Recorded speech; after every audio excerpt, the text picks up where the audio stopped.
আসসালামু আলাইকুম। দেখতে পাচ্ছেন ডিজেডিসি ব্র্যান্ডের আইপিএস। এটা এখন আমি লোড টেস্ট করব। এটা কোম্পানি বলতেছে 800 ওয়াট 1000 ভিএ। তো অ্যাকচুয়ালি এটা 800 ওয়াট দিতে পারে কিনা সেটা টেস্ট করব। অলরেডি 535 ওয়াট লোড চলতেছে। এটা এখন যদিও এসি মোডে আছে, আমি ব্যাকআপে যাব এবং লোড বাড়াবো। প্রথমে আমি ব্যাকআপ মোডে যাই। এখন তো এটা এসি মোডে আছে, আমি সুইচটা অফ করে দিলাম। অফ করে দেওয়া মাত্রই যে ব্যাকআপ মোডে চলে এসেছে ব্যাটারি সিগন্যাল, এবং এখানে আমি মিটার লাগিয়ে রেখেছি ডিসচার্জ রেট দেখার জন্য। 34 অ্যাম্পিয়ারে ডিসচার্জ হচ্ছে। এটা এখন 503 ওয়াট লোড চলতেছে। এটাতে আমি আরও লোড দিব। তো আমি লোড দেওয়ার জন্য যে বেশ কয়েকটা বাল্ব রেখেছি। আসেন এখন আমি আস্তে আস্তে বাল্বগুলো সুইচ দিব। এই যে 200 ওয়াট দিলাম, 100 ওয়াট দিলাম।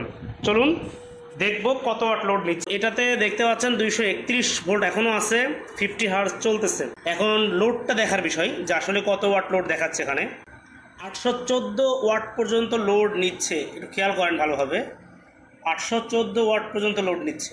এটা কিন্তু 800 ওয়াটের মেশিন, 1000 ভি 800 ওয়াটের মেশিন। কোনো উত্তপ্ত হওয়া বা এই ধরনের কোনো ইস্যু নেই। এখন বলতে পারেন এতগুলো লাইট আমি কোথায় পাইলাম?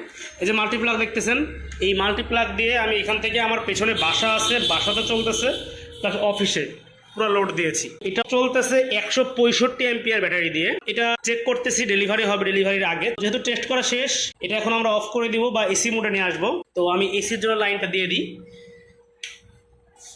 দেখেন এখানে কিন্তু এসি সিগন্যালটা চলে আসছে, এবং কিছুক্ষণের মধ্যে ব্যাটারি থেকে শিফট হয়ে ডিরেক্ট এসিতে চলে যাবে। এই যে এসিতে চলে গেছে, এবং এই যে 5 অ্যাম্পিয়ারের চার্জ হচ্ছে। যেহেতু আমার ব্যাটারি অলমোস্ট ফুল আছে, সুতরাং এটাতে 5 অ্যাম্পিয়ারের চার্জ হচ্ছে। যারা কম্পিউটার ইউজার আছেন বা ছোটোখাটো অফিস আছে, তাদের যদি একাধিক পিসি আছে এবং সাথে ইউপিএস আছে, তাদের ইউপিএসে ব্যাকআপ বৃদ্ধি করার জন্য এই ধরনের ডিভাইস অর্ডার করতে পারেন। আমরা সারা বাংলাদেশে ডেলিভারি দিচ্ছি। আপনার আশেপাশে কুরিয়ার অফিস থেকে ডেলিভারি নিতে পারবেন, এবং খুবই ইজি সেট আপ করা। আপনি নিজে চাইলে বাসাতে সেট আপ করে নিতে পারবেন।